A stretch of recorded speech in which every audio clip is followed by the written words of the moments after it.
जय हिंद, नमस्कार सभी दोस्तों को मैं लेके आ चुका हूँ एसएससी एमटीएस का अंतिम दिनों में रोजाना हम 15 टाइप के क्वेश्चन देखने वाले हैं। और एसएससी एमटीएस की अगर आप तैयारी कर रहे हो तो एक बार इस सेशन को लाइक शेयर सब्सक्राइब कर लोगे। मात्र अंतिम दिनों में किस तरह आपको सिलेक्शन लेना है वो चीज़ मैं आपको यहाँ पर दिखाने वाला हूँ।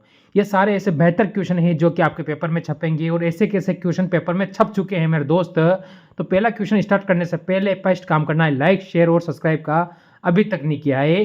तो चलो पहला क्वेश्चन स्टार्ट करते हैं जो आपके सामने ये है कि भारत में पिछड़ाता अल्पसंख्यक समुदाय के कर्मचारियों का संघ कब स्थापित किया गया था। बढ़िया क्वेश्चन और टॉप क्वेश्चन अगर आपसे पूछते हैं तो उत्तर भी आपको टॉप और बेहतर ही देना चाहिए। तो हम यहाँ से अगर कह दें कि हमारा उत्तर क्या होगा 1900 क्या होगा 79, 1980, 1978, 1989, यानी 4 ऑप्शन आपके सामने है मेरे मित्र और एक हमारा उत्तर होगा। तो बताओ इस प्रैक्टिस सेट में आपका उत्तर क्या हो रहा है। तो यहां से जो भी मित्र ऑप्शन नंबर सी की ओर जा रहा है वो बिल्कुल सही है। याद रखना लास्ट में कमेंट करना कितने सही होते हैं। पंचायती गठित करने का चुनाव उसके विघटन की तिथि से अवधि समाप्त होने से पहले पूरा हो जाता है। तो कितने माह पहले हो जाता है ये आपको बताना है। इससे संबंधित एक अनुच्छेद भी होता है वो भी मैं आपका क्लियर कर दूंगा, ये आपको ध्यान रखना है। तो 8 माह, 1 वर्ष, 6 माह और 2 माह। तो यहाँ से मैंने आपको अनुच्छेद को कहा तो ये किस अनुच्छेद से संबंधित है। तो आप अनुच्छेद कहोगे ये अनुच्छेद 243 ई के संबंधित ये होता है, आपको ध्यान रखना है, ये भी आपका ध्यान रखना है। अब यहाँ से आप कहोगे यहाँ से 6 माह, ऑप्शन नंबर सी बिल्कुल सही है। आगे बढ़ो एक और क्वेश्चन की ओर। विश्व पृथ्वी दिवस कब मनाया जाता है। विश्व पृथ्वी दिवस कब मनाया जाता है ये आपसे पूछा गया है।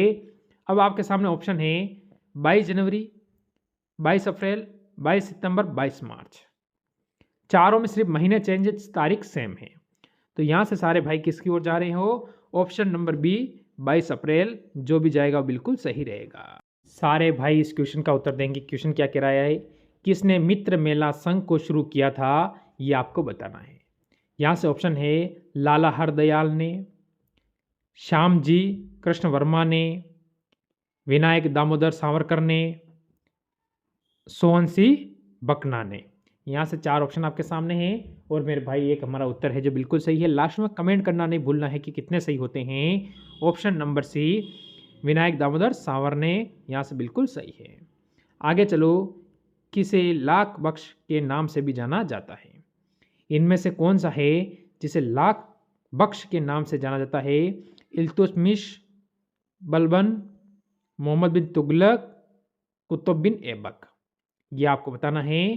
तो मेरे भाई सभी स्टूडेंट कहेंगे यहाँ से कुतुब बिन ऐबक को कहा जाता है और ये गुलाम वंश से था, गुलाम वंश का शासक था, यानी ये आपको ध्यान रखना है। आगे बढ़ेंगे एक और क्वेश्चन की ओर।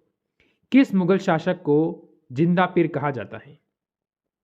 ऐसा कौन सा मुगल शासक था जिसे जिंदा पीर कहा जाता है ये आपको बताना है। यहाँ से अकबर, औरंगजेब, शाहजहाँ, जहांगीर। बढ़िया क्वेश्चन है आपका। मेरे भाई सारे यहाँ से उत्तर देने की कोशिश करेंगे कि जो बिल्कुल आपका सही रहेगा। तो यहाँ से कहोगे कि ऑप्शन नंबर बी औरंगजेब, यहाँ से बिल्कुल सही है आपका उत्तर सभी स्टूडेंट का। आगे बढ़ो एक और क्वेश्चन की ओर। महात्मा बुद्ध के चित्र का किसके सिक्कों पर अंकन हुआ है। तो आपको बताना है महात्मा बुद्ध के बारे में इसने पूछा है हमसे। तो यहाँ से मोस्ट अगर इंपॉर्टेंट क्वेश्चन इसे लगा लो तो कोई कमी नहीं रहेगी इस क्वेश्चन के अंतर्गत। तो यहाँ से कनिष्क, हर्षवर्धन, अशोक सम्राट, बुद्धगुप्त, ये आपको बताना है।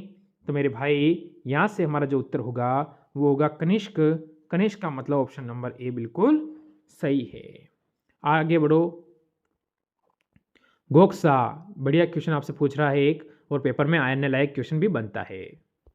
तो क्वेश्चन कह रहा है गोक्सा यूएन वांगचुक किस वर्ष भूटान के पहले सम्राट बने थे। तो भूटान के पहले सम्राट कब बने थे ये आपको बताना है। तो हम यहाँ से कहोगे आप मेरे भाई, यानी राजाशाही, इसे आप कहोगे राजाशाही भी कह सकते हो। तो यहाँ से ऑप्शन है 1901, 1910, 1905, 1907। तो ये एसएससी एमटीएस में पूछा गया क्वेश्चन है, आपको ध्यान रखना है मेरे भाई। यहाँ से कहोगे ऑप्शन नंबर डी बिल्कुल सही होगा 1907। अब यहाँ से आपको पता है 1907 से लेकर वो 1926 तक शासक रहे थे, 1926 तक रहे थे, ये आपको ध्यान रखना है। आगे बढ़ो, बांग्लादेश से पाकिस्तान का हिस्सा था, यानी बांग्लादेश पाकिस्तान का हिस्सा कब तक रहा था ये आपको बताना है। जब तक आपको पता है कि इंदिरा गांधी ने जब पाकिस्तान के 2 टुकड़े किए थे, आप सभी को पता है। चलो ठीक है, अब ये ऑप्शन है 1947 से लेकर 1973, 1948 से 1975, 1948 से 1979, 1947 से 1971। अब आपका उत्तर यहाँ से क्या होगा? तो आप कहोगे कि ऑप्शन नंबर डी सर हमारा बिल्कुल सही है कि 1947 से 1971 तक। आगे बढ़ो एक और क्वेश्चन की ओर। निम्नलिखित में से कौन सी एशिया की सबसे बड़ी घाटी है, यानी एशिया की सबसे बड़ी घाटी कौन सी है ये आपको बताना है। तो यहाँ से 4 ऑप्शन आपके सामने हैं और ये आपको सारी चीज़ें आपको मैं यहाँ से क्लियर करूँगा। तो हम यहाँ से कह लेंगे अलाई घाटी, डांग घाटी, चू घाटी, फरगना घाटी। 4 ऑप्शन आपके सामने हैं। अब जो हमारा उत्तर बनेगा वो किस हिसाब से बनेगा आपको मैं बता दूं कि इसमें होगा डांग घाटी। डांग घाटी का मतलब हो जाएगा हमारा ऑप्शन नंबर यहाँ से बी बिल्कुल सही है। इस पर ये आपको बता दूं ये काठमांडू शहर में है। कहाँ है? काठमांडू। काठमांडू किसकी राजधानी है? नेपाल की है, छोड़ो आप। और ये आपको लगभग कितनी 500 किलोमीटर दूरी पर है। ठीक है, 500 किलोमीटर दूरी है इसकी, अपनी ध्यान रखना है। और एशिया की सबसे बड़ी है ये आपको पता ही है। आगे चलो, म्यांमार की मुद्रा क्या है? म्यांमार की मुद्रा क्या है ये आपको बताना है। मेरे सारे भाई बताओगे म्यांमार की मुद्रा क्या है? तो म्यांमार आपको पता है कि म्यांमार की मुद्रा क्या होगी? रियाल तो हो नहीं सकती, डोंग कैसे होगी? टिकट ये भी नहीं हो सकता। अब आपके सामने सिर्फ एक ही क्वेश्चन बचा है और वो आप उत्तर दोगे ऑप्शन नंबर सी, क्युआत। ऑप्शन नंबर सी बिल्कुल सही है। आगे बढ़ो, निम्नलिखित में से कौन सी चोटी नेपाल में हिमालय में स्थित नहीं है? यानी आपको बताना है हिमालय में स्थित नहीं है, तो आपका उत्तर क्या होगा? इसने कहा है नेपाल। देश आप ध्यान रख लेना कि नेपाल है पर हिमालय में नहीं है, तो आपका उत्तर क्या होगा यहाँ से जरूर कमेंट करेंगे मेरे मित्र। तो आप कहोगे यहाँ से, आप कह दोगे कि कामेट। कामेट यानी ऑप्शन नंबर सी। आपको ध्यान रखना है ये उत्तराखंड में है। उत्तराखंड में ये नंदा देवी के बाद दूसरी है। नंदा देवी के बाद दूसरी सबसे ऊंची चोटी है। आगे अगले क्वेश्चन का उत्तर दो। निम्नलिखित नेताओं में से किसने भारत छोड़ो आंदोलन के दौरान जेल से फरार होकर भूमिगत गतिविधियों को संगठित किया था? उनका नाम क्या है? जब भारत छोड़ो आंदोलन हुआ था, आप सभी को पता है मेरे भाई, कब हुआ था? 1942 में भारत छोड़ो आंदोलन हुआ था, उस समय की ये बात चल रही है। तो आप क्या कहोगे उनका नाम क्या है? राम मोहन लोहिया। यानी ऑप्शन नंबर हम यहाँ से सी की ओर जाएंगे जो बिल्कुल सही रहेगा। आगे बढ़ो फिर एक और क्वेश्चन की ओर, और इसका उत्तर सारे मित्र जरूर देने की कोशिश करेंगे। वो कौन था जो कांकरोली कांड में फांसी की सजा से बच गया था? एक मिनट क्वेश्चन कैसे उठ गया? हाँ, फांसी की सजा से क्या है बच गया था ये आपको बताना है। तो यहाँ से आपका उत्तर क्या होगा जल्दी से? तो आपको कहा था कांकरोली जो कांड हुआ था उसमें फांसी की सजा से कौन बचा था? तो आप सभी कहेंगे चंद्रशेखर आजाद। चंद्रशेखर आजाद का मतलब मेरे मित्र ऑप्शन नंबर डी हमारा यहाँ से बिल्कुल सही है। आगे बढ़ो, लंदन में प्रथम गोलमेज सम्मेलन कब हुआ था? ये आपको बताना है। लंदन में कितने गोल सम्मेलन हुए? 3 गोलमेज सम्मेलन हुए थे, ये आपको याद रखने हैं। इसने पूछा है प्रथम कब हुआ था। तो प्रथम का जो तारीख बताई जाती है वो बताई जाती है, आपको मैं बता दूं कि 12 नवंबर 1930 से 19 जनवरी 1931 तक ये हो जाता है। ऑप्शन नंबर डी ये रहता है पहला गोलमेज सम्मेलन। आगे बढ़ो अगले क्वेश्चन पर। अकबर द्वारा बनाई गई किस इमारत का नक्शा बौद्ध विहार की तरह है? यानी अकबर ने जो इमारत बनवाई थी, क्या बनाई थी? इमारत। तो इसका जो नक्शा है वो बौद्ध विहार की तरह दिखता है, यानी उसी के समान है। अब आपका उत्तर क्या होगा यहाँ से बताना है। तो पंचमहल क्या हो सकता है? अरे हो नहीं सकता है मेरे भाई, पंचमहल ही हमारा उत्तर होगा यहाँ से, ऑप्शन नंबर ए। आगे बढ़ो, अकबर के दरबार में आने वाला पहला अंग्रेजी व्यक्ति कौन था ये आपको बताना है। कि अंग्रेज था जो कि अकबर के दरबार में आने वाला प्रथम व्यक्ति था, ये आपको याद रखना है। तो आप यहाँ से क्या कहोगे कि अकबर के दरबार में प्रथम अंग्रेजी अधिकारी कौन आया था? Ralph Fitch. यानी ऑप्शन नंबर हम यहाँ से अगर डी बता दे तो बिल्कुल सही रहेगा। आगे बढ़ो।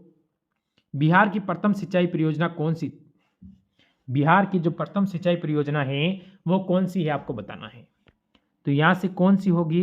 गंडक, कोसी, सोन, पुनपुन परियोजना।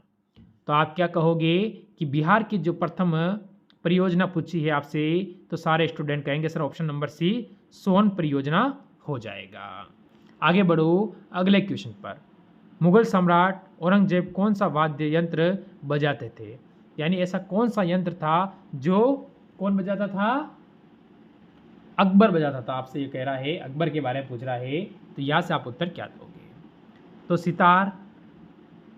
तो देखो ऐसी चीज़ें कैसे बजाएगा वो, तो स्रोत भी नहीं होगा, तो ये ऑप्शन तो हम वैसे ही काट देंगे।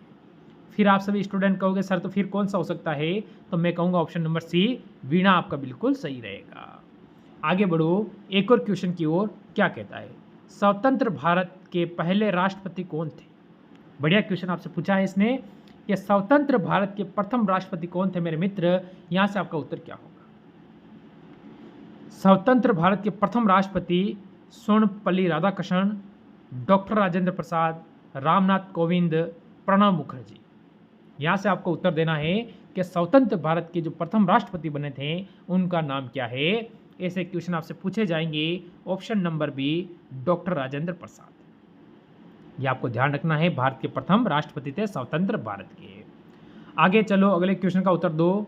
वे संबंधित मामलों पर केवल केंद्रीय विधायिका का कानून बना सकती हैं। किसके बारे में? सार्वजनिक स्वास्थ्य, पुलिस, रेलवे, स्थानीय स्वशासन। यहाँ से अब आपका उत्तर क्या रहेगा ये आपको बताना है। तो सारे मित्र इसका उत्तर दे सकते हैं। कौन कौन सा मित्र है जो इसका उत्तर दे पा रहा है वो मेरे को बता दे जल्दी से कि हाँ सर हम उत्तर दे रहे हैं और हम इसका उत्तर दे सकते भी हैं। तो मैं आपको कह दूँ कि रेलवे का जो सिर्फ केंद्र के पास ही है, आपको ध्यान रखना है, ऑप्शन नंबर सी। आगे बढ़ेंगे अगले, जैसे कि आपको मैं बता दूं सार्वजनिक स्वास्थ्य, पुलिस, स्थानीय स्वशासन ये राज्य सरकार के अंदर आते हैं, राज्य के अंदर आते हैं। ठीक है, राज्य के अंदर आते हैं, ये भी आपको याद रखना है। आगे बढ़ो अगले क्वेश्चन पर। निम्नलिखित में से किस प्राधिकरण ने राजनीतिक दल पंजीकरण टैगिंग प्रबंधन प्रणाली का शुभारंभ किया था? उसका नाम क्या है ये आपको बताना है। संघ लोक सेवा आयोग, राष्ट्रीय मानवाधिकार आयोग, भारत का चुनाव आयोग, सुप्रीम कोर्ट। बढ़िया क्वेश्चन है आपसे। यहाँ से अगर जो स्टूडेंट अच्छा उत्तर देता है, मान जाऊंगा कि तैयारी में कोई कमी नहीं है, मिले ना मिले तो मुकद्दर की बात है, कोशिश ना करें ये गलत बात है। तो आप ऑप्शन नंबर सी पर जाओगे, भारत का चुनाव आयोग। ऑप्शन नंबर सी बिल्कुल सही रहेगा। आगे बढ़ो एक और क्वेश्चन की ओर। सुप्रीम कोर्ट ने भारतीय संविधान के अनुच्छेद के तहत इंटरनेट को मौलिक अधिकार घोषित कर दिया है, ये आपको ध्यान रखना है। तो आपका क्या होगा? यहाँ से 17, 21, 14 और 19 यहाँ से बताएंगे सारे मित्र। यहाँ से आपका उत्तर क्या होगा? तो हम क्या कह सकते हैं? हम कहेंगे 19 के तहत। ऑप्शन नंबर यहाँ से सी बिल्कुल सही है, अनुच्छेद 19 के तहत। आगे बढ़ो एक और क्वेश्चन की ओर। पंचायती राज संरचना में कितने स्तर हैं? पंचायती राज होती है उसकी संरचना में कितने स्तर हैं ये आपको बताना है। क्या कहोगे आप? तो आप कहोगे 3, 4, 5 और 2। तो मेरे भाई जो भी ऑप्शन नंबर ए पे जा रहा है 3 वो बिल्कुल सही है। एक और क्वेश्चन का उत्तर देंगे सारे स्टूडेंट, बताएंगे रविंद्रनाथ टैगोर ने गांधी जी के द्वारा संचालित किए गए निम्नलिखित में से किस आंदोलन का विरोध किया था रविंद्रनाथ टैगोर ने? आपका उत्तर यहाँ से क्या रहेगा? असहयोग आंदोलन, खिलाफत आंदोलन, संज्ञा आंदोलन या चंपारण आंदोलन। कौन सा? सविनय अवज्ञा आंदोलन। आप क्या कहोगे? यहाँ से आपको बताना है। तो रविंद्रनाथ टैगोर ने ऑप्शन नंबर ए असहयोग आंदोलन का क्या किया था? विरोध किया था। तो ये थे आज का पूरा प्रैक्टिस सेट, यानी पूरा पेपर जिसमें जीके वगैरह, आप नदी, प्रमुख, पुरस्कार, हर चीज़ आपको देखने को मिलती है यहाँ पर। तो ज़रूर बताएंगे सारे स्टूडेंट कैसी लगी ये क्लास। अच्छी लगी हो तो लाइक शेयर सभी करें। सभी को मेरी तरफ से जय हिंद, जय भारत। मिलते हैं कल इसी समय एक और क्लास के साथ।